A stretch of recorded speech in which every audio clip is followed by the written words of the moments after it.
Hello and welcome back to my YouTube channel.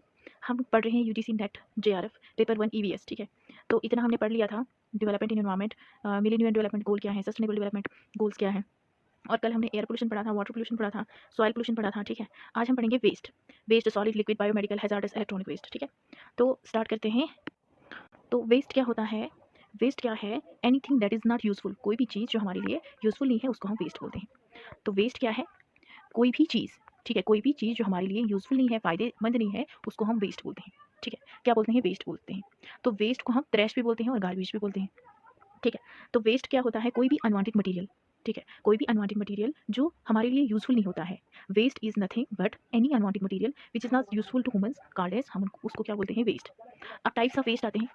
Solid waste हो गया। Solid waste क्या है? ये हमारे घरों से निकलता है। ठीक है, सॉलिड वेस्ट कौन सा वेस्ट होता है? जो हमारे घरों से निकलता है, हाउस होल्ड से, जो फैक्ट्री से निकलता है, हॉस्पिटल से, म्यूनिसिपैलिटी से निकलता है, उसको हम सॉलिड वेस्ट बोलते हैं। ठीक है, तो इसको हम ड्राई भी कर सकते हैं। ये ड्राई भी हो सकता है और एज वेल एज वेट भी हो सकता है, गीला भी हो सकता है और एज वेल एज सूखा भी हो सकता है। ठीक है, तो एस डब्ल्यू एम का मतलब क्या है? सॉलिड वेस्ट मैनेजमेंट रूल, जो 2016 में आया था। ठीक है, तो उन्होंने क्या बोला था इस रूल में? क्या था कि यहाँ पे कोई भी पर्सन, अगर कोई भी पर्सन जो है वो सॉलिड वेस्ट को ना फेंक सकता है, ना जला सकता है और ना दफना सकता है। ना थ्रो कर सकता है, ना बर्न कर सकता है और ना बरी-बरी होता है दफना देना। ठीक है, ना वो बर्न कर सकता है। तो ये इस पर्टिकुलर जो 2016 में सॉलिड वेस्ट मैनेजमेंट रूल आया था उसमें दिया था कि सॉलिड वेस्ट को कोई भी ना थ्रो कर सकता है, कोई भी पर्सन, ना बर्न कर सकता है, ना बरी कर सकता है। ठीक है, तो ये जो रूल है फर्स्ट 2000 में आया था। फिर बाद में इसी रूल को रिप्लेस किया गया 2016 में।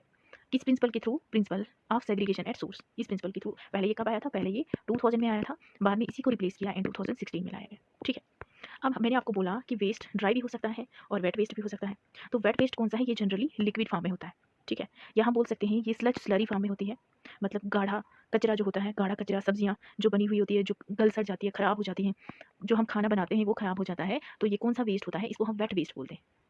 ड्राई वेस्ट कौन सा होता है? जैसे चिप्स के पैकेट्स हो गए। ठीक है, सूखा कचरा, जैसे हमारी बोटल्स हो गई, प्लास्टिक की बोटल्स हो गई, चिप्स पैकेट्स हो गए, ये ड्राई वेस्ट आता है। ठीक है, होप आपको इतना क्लियर है। नेक्स्ट स्लाइड देखते हैं। फिर आते हैं दो टाइप के वेस्ट, एक आता है बायोडिग्रेडेबल वेस्ट, एक आता है नॉन बायोडिग्रेडेबल वेस्ट। तो बायोडिग्रेडेबल वेस्ट कौन सा वेस्ट है? ऐसा वेस्ट जिसको कुछ बैक्टीरिया छोटे छोटे पार्ट्स में, छोटे छोटे पार्ट्स में ब्रेक डाउन करते हैं। तो ब्रेक डाउन ये ऐसा वेस्ट है जब ये हम मिट्टी में डाल देते हैं या फेंक देते हैं तो इसमें कुछ छोटे छोटे बैक्टीरिया होते हैं। तो छोटे छोटे बैक्टीरिया इसको ब्रेक डाउन करते हैं स्मॉल पार्ट्स में।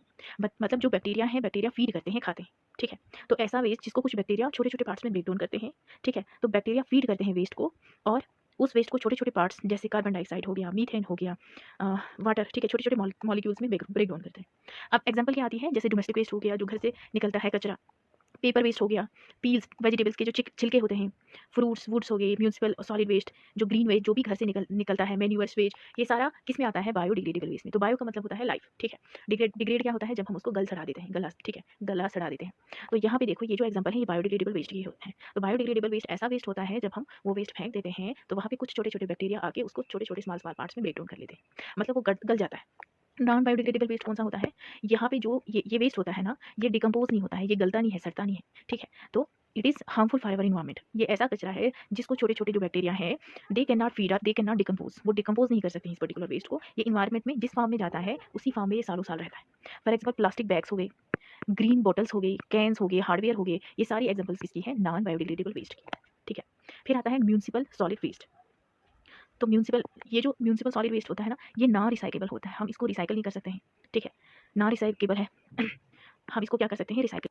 अच्छा, एसबीए क्या है? इसके लिए, ये जो म्यूनिसिपल सॉलिड वेस्ट है इसके लिए एसबीए लॉन्च हुआ है। एसबीए हो गया सर्व शिक्षा अभियान लॉन्च हुआ है। ठीक है, तो एसटीपी क्या है? एसटीपी है एसटीपी हो गया सीवेज ट्रीटमेंट प्लांट। अगर हमारा एक म्यूनिसिपल एरिया है, वहाँ पर काफ़ी सारे घर हैं और वहाँ पर एक एसटीपी लगाया जाएगा। इसमें जितना भी सीवेज निकल रहा है that is actually treated in the locality, तो ये एसटीपी होता है। तो ये जो म्यूनिसिपल सॉलिड वेस्ट है इसमें क्या आता है? इसमें हाउसहोल्ड वेस्ट हो गया, कमर्शियल वेस्ट हो गया और डिमोलिशन वेस्ट हो गया। अब हम पहले पढ़ेंगे हाउसहोल्ड वेस्ट कौन सा होता है। हाउसहोल्ड वेस्ट वो वेस्ट होता है जो हमारे घरों से निकलता है। ठीक है, ऑल द मटीरियल, जैसे जैसे वेस्ट हो गया, फूड वेस्ट हो गया, जो वेजिटेबल्स के पील्स होते हैं, छिलके, क्लोथ्स हो गए, ठीक है, जो डैमेज बैटरीज होती है, एग्रीकल्चरल वेस्ट, ये सारे किस में आते हैं? ये हाउसहोल्ड वेस्ट में आते हैं। ये देखो ये हाउसहोल्ड घरों से निकलने वाला कचरा है। जो कमर्शियल वेस्ट है वो बिजनेस से आता है। ठीक है, फैक्ट्रीज हो गया, ट्रेडिंग जब करते हैं, बिजनेस हो गया, फैक्ट्रीज, इंडस्ट्री, शॉप्स हो गए, ये कमर्शियल वेस्ट होता है। डिमोलिशन वेस्ट कौन सा होता है? जब हम कुछ डिस्ट्रक्ट करते हैं, मतलब कोई भी यहाँ पे जब हम कोई नया सा स्ट्रक्चर कंस्ट्रक्ट करते हैं, ठीक है, किसी भी स्ट्रक्चर को हम पूरी तरह से डिस्ट्रक्ट कर देते हैं, तो वहाँ से कौन सा वेस्ट आता है? Demolition waste. जैसे ब्रिक्स हो गया, ब्रिक्स बनाते हैं, सीमेंट हो गया, ठीक है, तो इससे कभी कभी कोई गैस नहीं निकलती है बट फिर भी ये यहाँ पे वेस्ट, जैसे यहाँ पे देखो ये कौन सा वेस्ट है, ये डिमोलिशन वेस्ट है, ठीक है। तो ये कमर्शियल वेस्ट हो गया। होप यहाँ तक आपको सारा क्लियर है।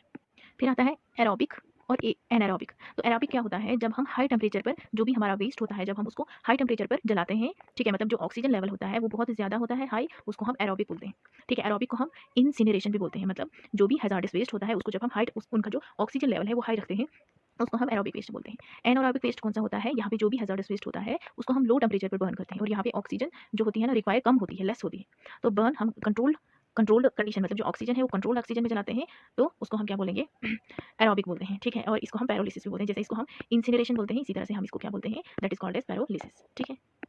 फिर आता है आपका बायोमेडिकल वेस्ट, या इसको हम हॉस्पिटल वेस्ट भी बोलते हैं। हॉस्पिटल वेस्ट और बायोमेडिकल वेस्ट, ये जो वेस्ट है ये जनरेट होता है जब हम डायग्नोस करते हैं, मतलब जब हम पेशेंट्स का ट्रीटमेंट करते हैं हॉस्पिटल में, ठीक है, उस टाइम पे ये जनरेट हो जाता है वेस्ट। जब हम इम्यूनाइजेशन करते हैं, मतलब जो भी बायोलॉजिकल एक्टिविटीज़ होती हैं हॉस्पिटल में, तो उस टाइम पे जो वेस्ट निकलता है उसको हम बायोमेडिकल वेस्ट और हॉस्पिटल वेस्ट बोलते हैं। तो इसमें जो केमिकल्स इंक्लूड हैं, जैसे फॉर्मल फॉर्मल डिहाइडीफिनॉल्स, वेट अ सेकंड, यस, जो बहुत ज़्यादा डिसइंफेक्टेंट्स होता है, मरकरी हो गया और थर्मोमीटर्स हो गए, ठीक है। अब सबसे इंपॉर्टेंट बात आपने क्या रखनी है याद, इसके लिए bio medical waste management rule आया था, उसको हम बोलते हैं bio medical waste management rule. जो कब आया था, वो 2016 में आया था। तो 2016 में bio medical waste management rule, उन्होंने क्या बोला था कि यहाँ भी आपको अगर बहुत ज़्यादा शार्प मेडिकल वेस्ट होगा, जैसे नीडल तेज़ होती है ना, आगे से शार्प होती है, तो जो नीडल है, नीडल्स जो जैसी है ना, उनको किस में डालना है, ब्लू डस्टबिन में डालना है, ठीक है। अगर एनाटॉमिकल वेस्ट होगा, जैसे बोन्स हो गया, टिश्यूज, ब्लड है, तो वो येलो में डालना है, येलो डस्टबिन में।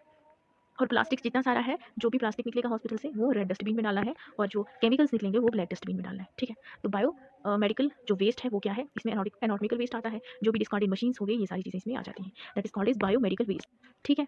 तो ट्रीटमेंट और ये जो डिस्पोजल है, मतलब ये जो सॉलिड वेस्ट है, इसका हम कैसे डिस्पोज करेंगे, इसको कैसे ट्रीट करेंगे, तो सबसे पहले हमने ओपन करनी है डम्प्स, ठीक है, मतलब गड्ढा खोदा और हमने कचरा डाल दिया, और वो अनकवर रखना है, अनकवर। लैंडफिल्स क्या होता है, ये अर्बन एरिया में होता है, गड्ढा खोदा, कचरा डाला और इसको फिल कर दिया, ऊपर से कवर कर लिया, तो ऊपर से मिट्टी डाल दी, ठीक है। तो कोई पार्क बना दिया, कुछ और बना दिया, बट कल को यहाँ पे रेन वाटर आ जाएगा, ज़मीन में बहुत ज़्यादा पानी भी आ सकता है ना, लीचेज पड़ सकते हैं, अंडरग्राउंड वाटर को पोल्यूट कर सकता है, और सॉइल में जितना भी वेस्ट होता है वो लीच हो सकता है, ख़राब हो सकता है। सैनिटरी लैंडफिल्स में इसमें गड्ढा खोदा, इसमें क्या होता है, गड्ढा तो होता है, बट इसमें हम एक सैनिटरी लाइन लगा देते हैं, या कोई ऐसा मटीरियल जो इम्परमिएबल हो, जिससे अगर रेन वाटर आए भी बट वो मिट्टी में ना जाए। फिर है इंसिनरेशन प्लांट्स, ये मैंने आपको पीछे बता दिया कि जब हम कचरे को बहुत हाई टेम्परेचर पर बर्न करते हैं, जलाते हैं, ठीक है, तो ऑक्सीजन का लेवल यहाँ पे हाई रखते हैं, तो उसको हम क्या बोलते हैं, उसको हम एरोबिक बोलते हैं, एरोबिक, ठीक है। देन जब ऑक्सीजन का लेवल यहाँ पे लो रखते हैं, तो उसको हम पैरोलिसिस बोलते हैं और एनारोबिक बोलते हैं, ठीक है। तो ये इसके कुछ ट्रीटमेंट्स हैं जिससे हम सॉलिड वेस्ट को ट्रीट कर सकते हैं। फिर आता है impacts of pollutants on human health में पोल्यूटेंट्स का क्या इम्पैक्ट है। तो पहले आपको पता होना चाहिए पोल्यूटेंट्स क्या होते हैं, और पोल्यूटेंट्स कितने टाइप्स के हैं। तो पोल्यूटेंट्स क्या होता है, जो हमारी इन्वायरमेंट की क्वालिटी को ख़राब करता है, ठीक है, उनको हम पोल्यूटेंट्स बोलते हैं। और ये दो टाइप्स के होते हैं, एक होता है आपका प्राइमरी पोल्यूटेंट, ठीक है, एक होता है कौन सा, प्राइमरी पोल्यूटेंट, और दूसरा होता है सेकेंडरी पोल्यूटेंट। तो प्राइमरी पोल्यूटेंट है ना, वो ऑलरेडी एटमॉस्फेयर में होता है। तो पोल्यूटेंट्स कितने टाइप्स के होते हैं, दो टाइप्स के, एक प्राइमरी पोल्यूटेंट, दूसरा सेकेंडरी पोल्यूटेंट। तो प्राइमरी पोल्यूटेंट वो होता है जो ऑलरेडी प्रेजेंट होता है एटमॉस्फेयर में, एंड सेकेंडरी पोल्यूटेंट वो होता है जब दो प्राइमरी पोल्यूटेंट्स आपस में मिलते हैं। ये एक प्राइमरी पोल्यूटेंट है, ये दूसरा प्राइमरी पोल्यूटेंट है, तो सेकेंडरी पोल्यूटेंट बन जाता है, ठीक है। मतलब यहाँ पे एक प्राइमरी पोल्यूटेंट फिर दूसरा प्राइमरी पोल्यूटेंट, इन दोनों की शादी होगी तो बच्चा पैदा हो गया सेकेंडरी पोल्यूटेंट, ठीक है। तो अब हम देखते हैं, देखो प्राइमरी और सेकेंडरी पोल्यूटेंट, पार्टिकुलेट मैटर। ये जो प्राइमरी पोल्यूटेंट्स होते हैं ये डायरेक्टली इमिट होते हैं, जैसे एग्रीकल्चर से जो ऑलरेडी प्रेजेंट होते हैं, वॉल्केनो, वाइल्ड फायर, फैक्ट्रीज और व्हीकल से प्रेजेंट होते हैं इन्वायरमेंट में, मतलब हम उनको जानबूझ के तो नहीं करते। पर सेकेंडरी पोल्यूटेंट्स कौन से होते हैं, जब सेकेंडरी पोल्यूटेंट्स यहाँ डायरेक्टली इमिट नहीं होते हैं एटमॉस्फेयर से, बट जब दो प्राइमरी पोल्यूटेंट्स आपस में रिएक्ट करते हैं तो किसका जन्म होता है, सेकेंडरी पोल्यूटेंट्स का। तो प्राइमरी पोल्यूटेंट्स में particulate matter, ammonia, nitrogen dioxide, nitric oxide, sulphur dioxide, carbon monoxide, और ये सारे आते हैं, आपको ये डिटेल में पढ़ना है, ठीक है। फिर आता है आपका पोल्यूशन, ये हमें थोड़ा रह गया था। तो आर्सेनिक पोल्यूशन कौन सा होता है, आई थिंक कल वाली क्लास में मैंने आपको ये बताया था आर्सेनिक पोल्यूशन किसको बोलते हैं। ये एक पोल्यूटेंट है जो ग्राउंड वाटर में होता है, वाटर कंटेमिनेटेड डिजीज होता है जिसको हम आर्सेनिक बोलते हैं, ठीक है। ये अर्थ से यहाँ पे जो हाथ हैं और जो पैर हैं उनमें ब्लैक स्पॉट्स आ जाते हैं, जिनको हम ब्लैक फुट डिजीज भी बोलते हैं। तो फर्टिलाइजर नेचुरल रिसोर्सेज हैं, इनकी वजह से, ठीक है। ब्लैक स्पॉट किस पे आ जाते हैं, हैंड्स पे आ जाते हैं और फीट्स पे आ जाते हैं, ठीक है। होप आपको यहाँ तक क्लियर हुआ होगा। देन आता है, अच्छा सूट क्या होता है, सूट सूट को हम ब्लैक कार्बन बोलते हैं। ये देखो ये सूट हो गया, जो हवा में होता है ना, जैसे यहाँ से फैक्ट्री से निकलेगा, ये कहीं ये लकड़ियों के जलाने से भी जो काला-काला निकलता है ना, उसको हम सूट बोलते हैं। तो इम्पैक्ट करता है ह्यूमन हेल्थ क्लाइमेट पे। इसको हम क्या बोलते हैं, ब्लैक कार्बन भी हम इसको बोलते हैं। ये जो एटमॉस्फेयर होता है वहाँ पे इकट्ठा हो जाता है, छोटे-छोटे स्मॉल-स्मॉल पार्टिकल्स होते हैं, ठीक है। देन आता है नाइट्रेट्स। नाइट्रेट्स को हम क्या बोलते हैं, आल्सो नोन एज, इसको हम मीथेनोग्लोबिन बोलते हैं। इसकी वजह से एक डिजीज़ होती है यहाँ पे, नाइट्रेट जब बहुत ज़्यादा हो जाता है ना, तो नाइट्रेट के ज़्यादा होने की वजह से ब्लू बेबी सिंड्रोम आ जाता है। एक बीमारी होती है जिसको बोलते हैं ब्लू बेबी सिंड्रोम। तो जब जो हीमोग्लोबिन होता है ब्लड में जो हीमोग्लोबिन का काम क्या होता है, ब्लड को रेड कलर देना, ठीक है। तो नाइट्रेट्स जो होता है वो बॉन्ड करता है किससे, हीमोग्लोबिन से, ठीक है। तो इसमें ये जो नाइट्रेट्स है ना, इसमें हीमोग्लोबिन होता है जो खून को लाल रंग देता है, रेड कलर देता है। नाइट्रेट्स अपने आप को हीमोग्लोबिन के साथ बांध लेते हैं और नाइट्रेट्स को एक नाम से पुकारते हैं जिसको मीथेनोग्लोबिन बोलते हैं।